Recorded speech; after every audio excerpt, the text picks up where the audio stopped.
سلام و صد درود خدمت همه بینندگان و شنوندگان پادکست یک پله بالاتر.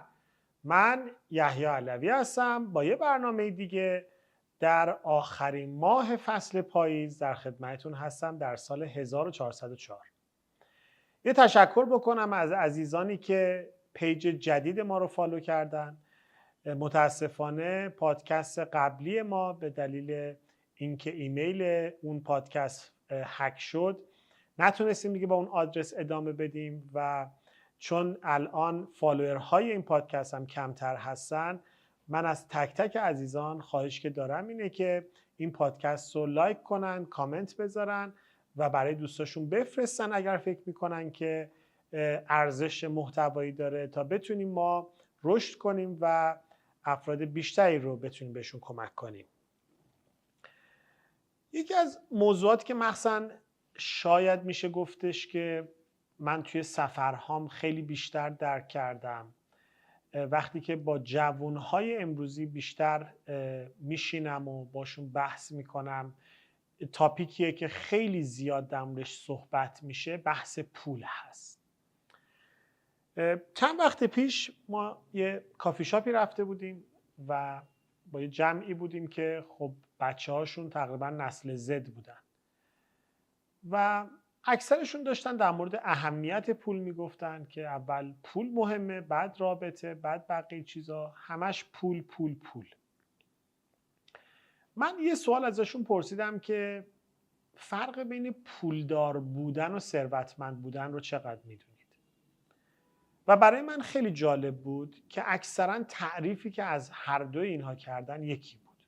مثلا میگفتن خب پولدار فقط پول داره، ثروتمند خونم داره، ماشین خوبم داره. توی لایو آخری که با استاد خوب تحلیل های مالی داشتم، جناب آقای شاهرخی عزیز، یه تلنگری به این موضوع زدم توی لایو و خیلی برای من جالب بود که چقدر فیدبک و بازخورد داشتیم سر اینکه بیشتر دوستان خواسته بودن از ما که در مورد این صحبت کنیم. پس قبل اینکه شروع کنیم بگم این اپیزود در مورد فقط پول نیست، در مورد فلسفه زندگی، در مورد نوع نگرش ما به زندگی هست و در مورد تصمیم‌های مهمیه که به نظر من هر جامعه‌ای در مورد انسانیت، در مورد رشد و از همه مهمتر در مورد آینده خودش داره هر روز میگیره. میخوایم یک پادکست خوبی داشته باشیم، پر از معنا و پر از مفاهیمی که شاید برای خیلی از ماها برای اولین بار باشه و جذاب باشه. اگر من از کسی بپرسم که چند هفته پیش بود به نظرم که هیئت مدیره تسلا اگر اشتباه نکنم حقوقی رو برای آقای ایلان ماسک مطرح کردن و پیشنهاد دادن که ایشون رو به عنوان بالاترین حقوق دستمزد در دنیا ایشون رو تعیین میکرد و به حساب میاد و انقدر این عدد بزرگ بود به نظر من که همه رسانه ها توی دنیا شوک شده بودن، چون تا حالا هیچ کسی و هیچ مدیر عاملی چنین حقوقی رو تا حالا دریافت نکرده بود. سوال من از شما این نیستش که حقوقشون چقدر بود، سوال من اینه که آیا ایلان ماسک رو وقتی نگاه میکنیم آیا ایشون یک فرد پولدار محسوب میشه یا یک فرد ثروتمند؟ از دید خیلی ها این دوتا کلمه خیلی به هم دیگه نزدیکن، اما در مفهوم دو معنیشون خیلی متفاوته. پولدار یعنی کسی که پول رو نگه میداره و ثروتمند کسیه که پول رو به حرکت در میاره. اون میتونه جریان یک شغل باشه از طریق ایجاد یک بنگاه تجاری، یک فروشگاه، یک رستوران، یک آموزشگاه، یک خط تولید باشه. میتونه به جریان انداختن یک دانش باشه، به راه اندازی یک مدرسه، یک بیمارستان، یک دانشگاه تاثیرگذار، یک آکادمی موسیقی قشنگ، یا میتونه جریان تکنولوژی باشه، یک تیم تحقیقاتی باشه، جمع نخبگان باشه، در مورد هوش مصنوعی باشه، یا یک جریان فرصت باشه. امروز اگر فردی بتونه از خروج نخبگان تو کشور ما جلوگیری کنه، بتونه جریانی رو راه اندازی بکنه که ثروت ایرانیان تو خارج کشور رو بتونه برگردونه به کشور خودمون، این به نظر من یک فرد ثروتمند خواهد شد. دنیل کانمن یکی از اساتید معروف توی اقتصاد رفتاری توی کتاب تفکر تند و کند در مورد دو سیستم فکری صحبت میکنه. یک سیستم فکری احساسی که خیلی برگرفته از شم و غریزه و افکار خیلی دم دستیه و یک تفکر سیستماتیک دو که بر مبنای تحلیل هستش. کانمن توی کتابش میگه که سیستم یک به ما کمک میکنه که تفکر داشتن داشته باشیم. من میخوام یه خونه پنت هاوس داشته باشم. من دوست دارم یه ویلای خفن تو شمال داشته باشم. من دوست دارم یک ماشین آخرین مدل رو داشته باشم. من دوست دارم آیفون 17 پروی نارنجی داشته باشم. یا حتی من دوست دارم یک همسر زیبا داشته باشم، یک همسر پولدار داشته باشم. این تفکریه که شما اگر بین آدم‌های عادی و عموم جامعه وقتی نگاه بکنید، اکثر آدم‌ها تفکر داشتن رو دارن. توی مصاحبه‌های شغلی بیشترین سوالی که آدم‌ها میپرسن اینه که من چه چیزی میتونم داشته باشم؟ حقوقم چقدره؟ چقدر مرخصی دارم؟ ساعت کاریم چقدره؟ اما کمتر افرادی هستن که تفکر ساختن یا اون سیستم شماره 2 رو داشته باشن. بحث ساختن خیلی متفاوته. من میخوام جوری کار کنم که بتونم یه ویلا بسازم از خودم. من دوست دارم جوری برای خودم اعتبار کسب کنم که بتونم یه خونه خیلی خوب رو داشته باشم. من دوست دارم جوری رو آدم‌ها تاثیرگذار باشم که بتونم ماشین مورد دلخوام رو بگیرم. من دوست دارم جوری پروژه هایی که در اختیارم هست رو به بهترین نحو ممکن بسازم که بتونم توی سازمانم حقوق بالاتری رو بگیرم. برای همینه که ادم گرانت توی کتاب بده بسون در مورد همین موضوع خیلی قشنگ توضیح میده و برای همینه که میگه پولدارها آدم‌هایی هستن که تفکر گرفتن دارن، دوستن فقط بگیرن، و ثروتمندها تفکر گیور دارن، تفکریه که دوست دارن دهنده باشن، دوست دارن چیزی رو بسازن و به بقیه عرضه کنن. پال پیف از دانشگاه برکلی کالیفرنیا یک تحقیق خیلی جامعی رو میکنه از لحاظ روانشناسی روی تفاوت بین افراد پولدار و ثروتمند. خروجیش خیلی جالب بود. افراد پولدار امنیت روانی و ذهنی معمولاً ندارن. اینا همیشه ترس از دست دادن دارن. پس حتی اگر اون همسر پولدار رو به دست آورده، ذهنیتش اینه که اگه من طلاق بگیرم همه چیمو از دست میدم، گرسنه میمونم، تنها میمونم، دوست داشتنی دیگه نمیتونم باشم. پس همیشه تفکرش ترس از دست دادنه. یه کسب و کار بزرگ داره ولی موازیش هی داره انقدر کارهای موازی انجام میده، خونه میسازه، نمیدونم ماشین میخره، سیم کارت میفروشه، و اگر نگاه بکنید دلیل این بیقراری که داره اینه که اون امنیت روانی رو درون خودش نمیتونه پیدا بکنه. توی بخش بعدی میگه آدمای پولدار یک رقابت بیمارگونه دارن. فلانیم آخرین ماشین رو خریده، من باید ماشینمو بروز کنم. فلانی یخچالش رو گرون خریده، LG ساید بای ساید خریده، من برم یه چیز گرونتر بخرم. پس اینا همیشه دنبال این رقابت بیمارگونه هستن. دنبال این نیستن که خودشون رو بهتر بکنن. دنبال اینن که از بقیه جا نمونن. و بعدیش دنبال اینه که داشته هاش رو بیشتر بکنه. دنبال اینه که بره مسافرت، ولی فقط به عنوان اینکه برگرده از اون مسافرت و بیاد بگه که من رفتم سوئیس، من رفتم فرانسه.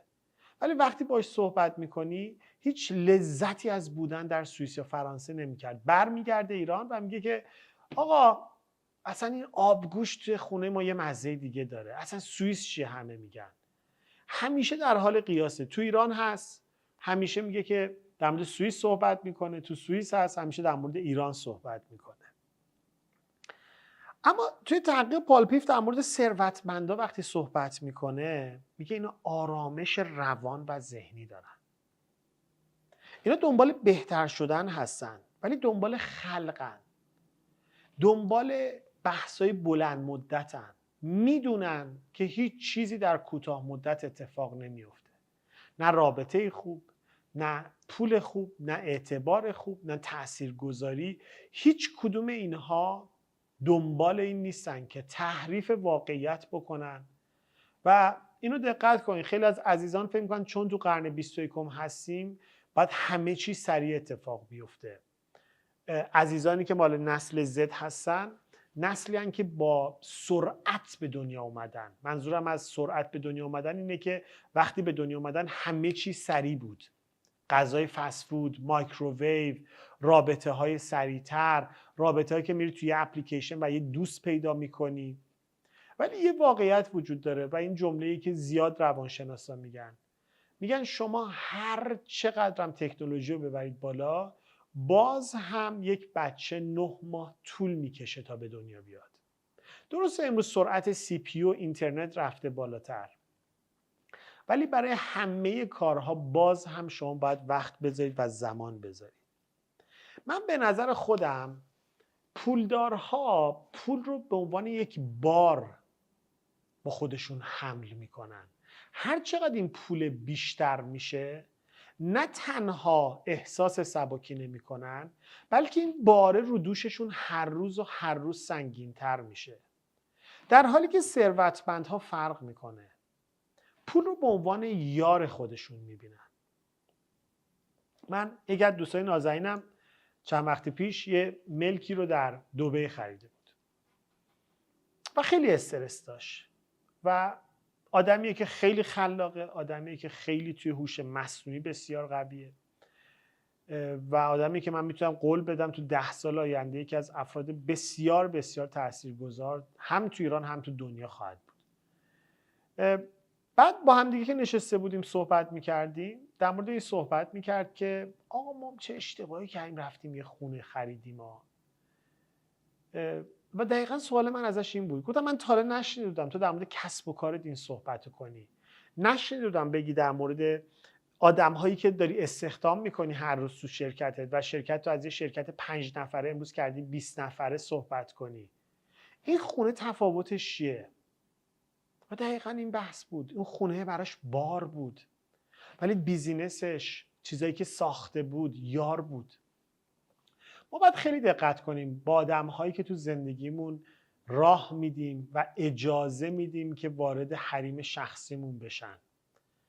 وقتی به اونو نگاه میکنیم آیا اونها رو به عنوان یک یار میبینیم یا یک بار اضافه؟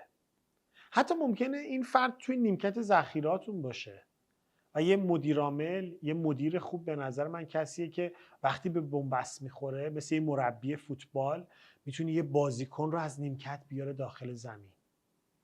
اون بازیکنی که تو نیمکته یه یار پتانسیل و مربیه که داره روش سرمایه گذاری میکنه.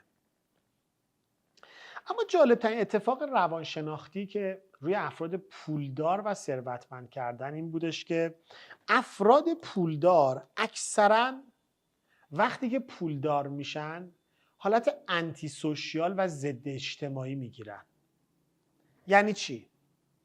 افراد انتی سوشیال، خیلی از ماها ممکنه که تفاوت بین یک فرد ایزوله و یک فرد انتی سوشیال رو ندونیم. فکر می‌کنیم اگر یک روزی ما میگیم که وای من میخوام پاشم برم شمال، اصلا دوست دارم برم یه جایی و دیگه با آدما نمیخوام حرف بزنم. خیلی مهمه که تفاوتش رو بدونیم که آیا من دارم خودم رو ایزوله میکنم، آره آیسولیشنه، یا واقعا دارم ضد اجتماعی رفتار من یا بحث انتی سوشیاله. مهمترین تمایزی که من میتونم بدم بین افراد انتی سوشیال و افرادی که آیسولیشن رو انتخاب میکنن بحث همدلیه. فکر کنم اوایل امسال بود که یکی از عزیزانی که توی بحث آموزش انقدر پکیج فروخت، من میدونم توی تو دهه 90 ماهی شاید $500,000 پکیج موفقیت میفروخت. وقتی از ایشون پرسیدن که خب این پکیج هایی که شما فروختی الان نسبت به اون افرادی که این پکیج ها رو خریدن چه حسی داری؟ گفت میخواست نخرن. شما کاملا میبینید این رفتار رو به عنوان یک رفتار انتی سوشیال میبینید که یک همدلی نداره با جامعهش. و واقعیت اینه که پول زیاد و یک روان ناامن از دید من فقط و فقط تنها کاری که میکنه کاهش همدلی ایجاد میکنه. من به نظر من تفاوت بین یک فرد پولدار در ایران و یک فرد ثروتمند تو سوئیس دقیقاً همینه. ما پولدارهامون انقدر شروع کردن خودشون پولشون رو پولشون اضافه کنن، 5 تا ملک توی منطقه 1، 10 تا ملک توی لواسون، 20 تا ملک توی شمال، 10 تا ارزم بزرگتون ملک تو ترکیه و قبرس و دبی. یه چیز رو فراموش کردن که اگر اینا فقط پولدار شن و جامعه باشون پولدار نشه، اینا نمیتونن از پولشون لذت ببرن. اینکه امروز ایرانی ها چندین میلیارد دلار دارن توی دبی سرمایه گذاری میکنن به خاطر اینه که پولدارهای ما نتونستن مدرسه خوب بسازن، نتونستن معلم خوب پرورش بدن. دیروز بازیکن استقلال میگه که من رفتم توی برنامه عادل فردوسی پور، میگه من پای مثلا راستم رباط صلیبی پاره کرده، رفتم برای پزشک پای چپم رو نشون دادم و پزشک گفته که پای چپت نیاز به عمل داره و میگه من هیچ وقت پیش دکتر ایرانی نمیرم. قطعا ما پزشکان شریف خیلی زیادی داریم، ولی پزشکی که تفکرش امروز پولدار شدنه، ببینید چقدر تحلیلش رو میره زیر سوال. امروز از یک راننده تاکسی تا یک پزشک تو کشور ما دنبال پولدار شدنه و اینا همدلی با جامعهشون ندارن. نماینده مجلسی که میره دنبال پولدار شدنه، وقتی بهش بگن آقا جواب اون آدمایی که به رأی دادن رو چی میدی، میگه میخواستم به من رأی ندن.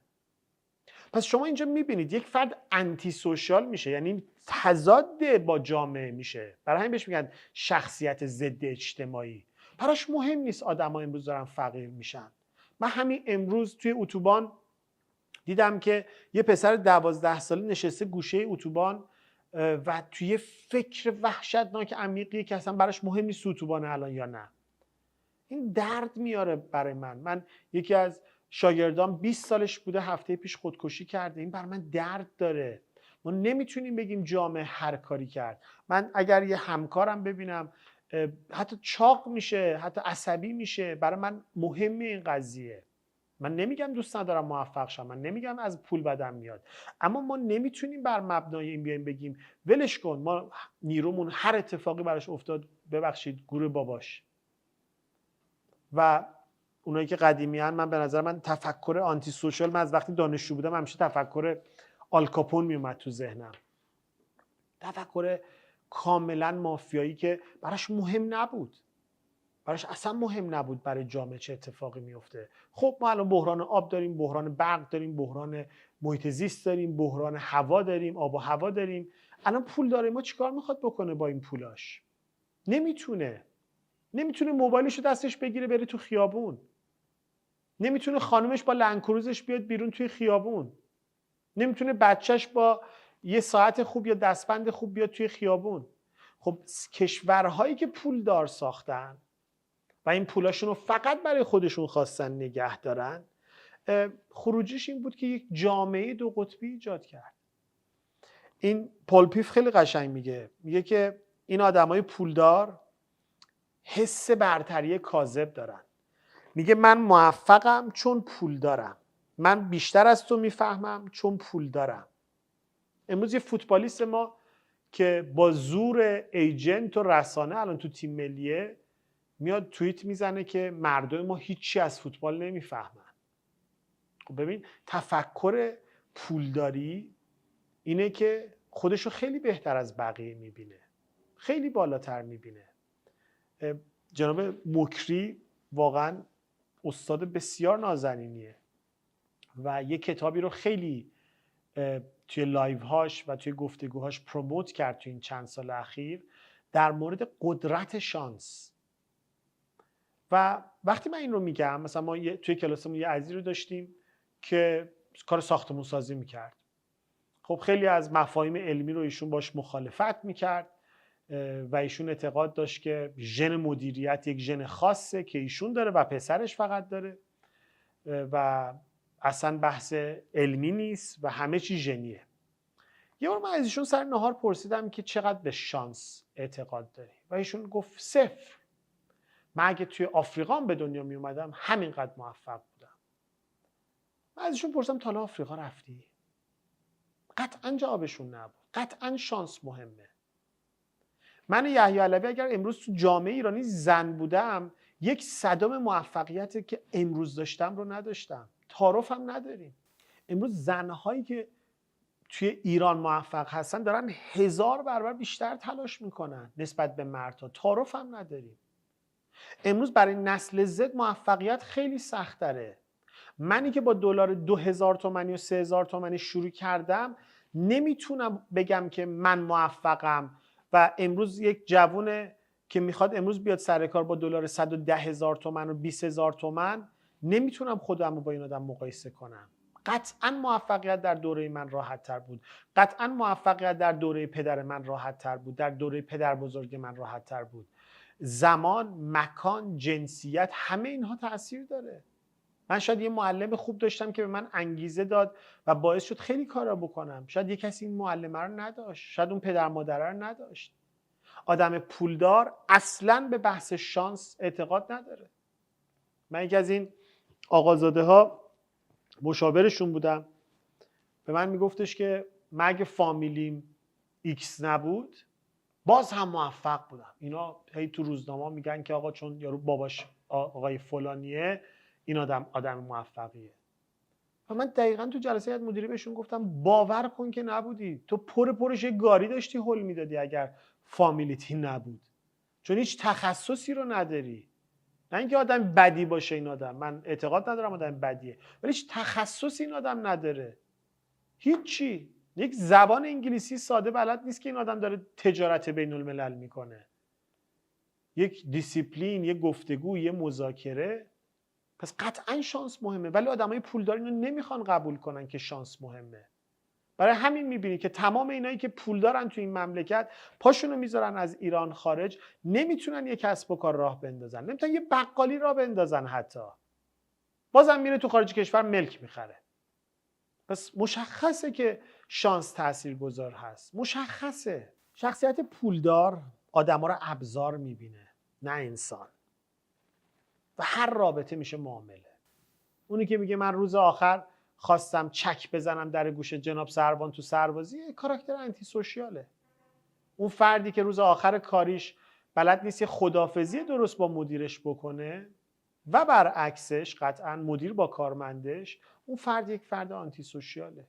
یک فردی که با یک کسی توی یک رابطه عمیق بوده و وقتی اون رابطه رو میخواد تموم کنه بلاک میکنه اون فردو و بلد نیست یک خداحافظی خوب بکنه، قطعا این فرد یک فرد انتی سوشیاله. یعنی میگه پس مردم ابزارن، تا زمانی که اون ابزار جواب بده من اون فردو نگه میدارم، تا زمانی که اون فرد ابزارش جواب نده من نگه نمیدارم. در اقتصاد بدونید پولدارها پولو قفل میکنن، پولو نگه میدارن و دقیقاً به خاطر همینه که آدمای پولدار از جامعه جدا میشن. آدمای پولدار با آدمها دیگه نمیتونن رابطه داشته باشن و اینا همه اینها ویژگی یک فرد ضد اجتماعیه. اما انزوا خوبه. من عاشق تولستویم. چند سال خودش رو برد تو انزوا ولی یک شاهکار ادبی داد. من قبل از کلاسم همیشه چندین ساعت سعی میکنم با هیچکی صحبت نکنم تا برای کلاس آماده باشم. یه بار سر یکی از کلاسام داشتم این موضوع میگفتم و یکی از دانشجویان گفتش که آقا این رفتار ضد اجتماعی نیست. گفتم اگه خودمو ببندم که کلا با آدم‌ها رابطه نداشته باشم قطعاً، ولی من اگه خودمو دارم میبندم، محصور میکنم، به خاطر اینکه با آدم‌ها بهتر خدمت کنم.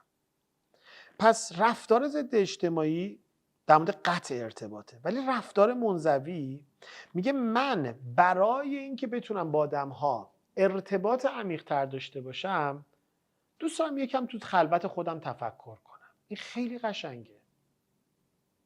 اگر شما وسط مهمونی میای میگی که آقا من میخوام برم تو اتاق 10 دقیقه ریلکس کنم، خیلی قشنگه. این خیلی مزیت داره با آدمی که بگه من میخوام تو مهمونی بمونم و اینقدر آبالبالو بخورم که بتونم با آدم‌ها ارتباط بگیرم. خب اون آدم آگاهی، نفر اول نمیتونه با اون حجم خستگی و اضطراب مثلا 3 ساعت تو مهمونی خوشحال باشه. به خودش بریک میده. یه داستان خیلی قشنگیه در مورد بهلول. من خیلی داستان دوست دارم. آقای مکری رو ما یه بار دعوت کرده بودیم به یه ایونتی که داشتیم. ایشون یه جمله گفت من خیلی به دلم نشست. گفت به جوونا بگو زود پولدار شن ولی از راه درست. یه بار بهلول رو ازش خواستن یک سخنرانی بکنه و بهلول درخواست 100 سکه کرد. اون شهری که دعوت کرد بهلول رو مردم شروع کردن جمع شدن و هر کی سکه‌ای نیم سکه‌ای گذاشت رو شد 100 سکه رو به بهلول دادن و بهلول اومد سخنرانی کرد. خیلی هم سخنرانی عالی کرد. پایان سخنرانیش بهلول شروع کرد پولا رو به مردم پس دادن. مردم پرسیدن آقا این چه کاری بود کردی؟ تو که اگه قرار بود مجانی بیای صحبت کنی چرا از اول پول گرفتی؟ بهلول گفت وقتی 100 تا سکه تو جیبم بود حال من خیلی بهتر بود. برای همین خیلی بهتر سخنرانی کردم. شما هم چون یه سکه داده بودید به موقع اومدید و خیلی خوب گوش کردید. الان من دیگه به اون پول نیاز ندارم. شما به این پول نیاز دارید ولی گفتمان من رو هم شنیدید. برای ثروتمند شدن دوستان ما نیاز داریم که جامعه‌مون یک جامعه امن باشه. میلتون فریدمن میگه هیچ چیزی در جامعه اخلاق رو اندازه تورم نابود نمیکنه. من وقتی امروز شنیدم 9 میلیون نفر توی ایران راننده اسنپ و تپسی هستن و بزرگتر از اوبر تو تمام دنیا امروز شدیم، خیلی دردناکه. من حق میدم به یه جوانی 20 ساله بخواد راننده تپسی و اسنپ بشه، ماهی 30 تومن بتونه در بیاره، ولی بعدیش اینه فقط ماهی 30 تومن داره به دست میاره و خیلی چیزا رو داره از دست میده. خیلی چیزا، سلامتشو، روانشو، آیندهشو، ارتباطاتشو، تاثیرگذاریشو. ولی جامعه متاسفانه داره حکم میکنه که مجبوره بره این کار انجام بده و واقعا ناراحت کننده است. تو جامعه ما هستیم که انقدر ناامنی ها زیاده که خیلی سخته من امروز بیام بگم که مردم به فکر پولدار شدن نباشن. انقدر مردم تو ناامنی هستن و تو منطقه بقا هستن که خیلی واقعا به فکر بقا و فقط به فکر خودشون. ولی من امیدوارم اونهایی که دستشون به دهنشون میرسه، من الان تو ذهنم شاید فیلم و سریال پدرخوانده میاد توی ذهنم، گادفادر اونم مافیا بود ولی همدلی داشت با تک تک اعضاش. من افتخار میکنم که بچه دهات و روستام و بابام یه جمله رو همیشه میگفت و تعریف میکرد خاطره که دزد داشتن توی دهات و این دزد توی زندگی میکرده باهاشون و آدم محترمی هم بوده، یعنی آدم بهش احترام میذاشتن. این دزد وقتی میرفته خونه یکی و میدیده یخچال خالیه از اون خونه دزدی نمیکرده. شما از این همدلی بالاتر نمیتونید ببینید. رابین هود شاید دزد بود ولی همدل بود.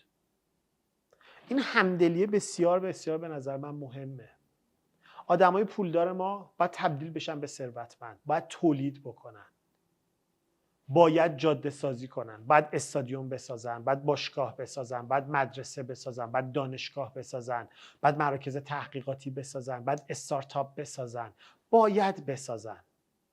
وقتی بسازن اون وقت میتونن از پولشون لذت ببرن در کنار بقیه آدم ها. ولی اگر این کار نکنن اون پوله فقط و فقط اونها رو انتی سوشال میکنه.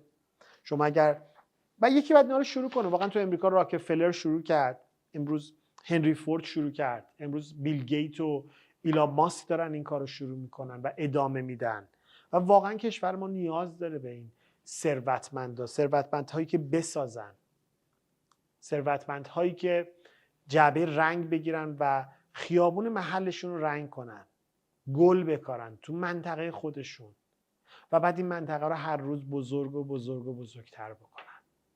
مرسی که همراه ما بودید.